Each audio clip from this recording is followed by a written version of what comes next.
পাবনার রূপপুর পারমাণবিক বিদ্যুৎ কেন্দ্রের সামনে আছেন সহকর্মী সবুজ মোল্লা। বিস্তারিত জানতে সরাসরি যাচ্ছি তার কাছে।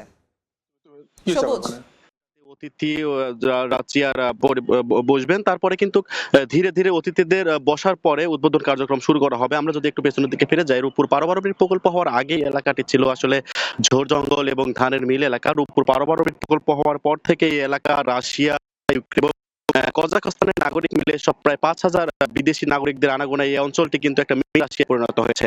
আসলে বাংলাদেশের কয়েক হাজার নাগরিক করছেন 2400 মেগাওয়াট বিদ্যুৎ উৎপাদন হবে, তবে 2 ইউনিট করে 2400 মেগাওয়াট উৎপাদন করা হবে। প্রথম ইউনিটের কাজের কিন্তু জ্বালানি ফুয়েল লোডিং যে কার্যক্রম, যে উৎপাদন যে কার্যক্রমটা, সেটা কিন্তু আজকে দুপুর না বিকালে কিন্তু কার্যক্রম উদ্বোধন করা হবে। আসলে এই কার্যক্রম উদ্বোধন করার পর মোট 45 দিন সময় লাগবে, অর্থাৎ জ্বালানি তৈরি হতে 45 দিন সময় লাগবে। এছাড়া জুন মাসের শেষের দিকে অথবা জুলাই মাসের শেষের দিকে অথবা আগস্ট মাসের শুরুর দিকে কিন্তু এটি জাতীয় গ্রিডে যুক্ত করা হবে। জাতীয় গ্রিডে যুক্ত করা হলে এটি কিন্তু নিরবিচ্ছিন্নভাবে সারা দেশে বিদ্যুৎ কিন্তু পৌঁছে দেওয়া হবে।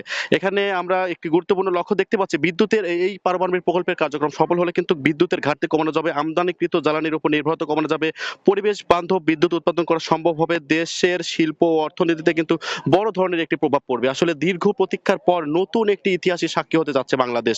আজ কিন্তু বাংলাদেশের একমাত্র উপর পারমাণবিক প্রকল্পের ফুয়েল লোডিং কার্যক্রম উদ্বোধন হতে যাচ্ছে। এতে কিন্তু বাংলাদেশ আরো এক ধাপ এগিয়ে যাবে।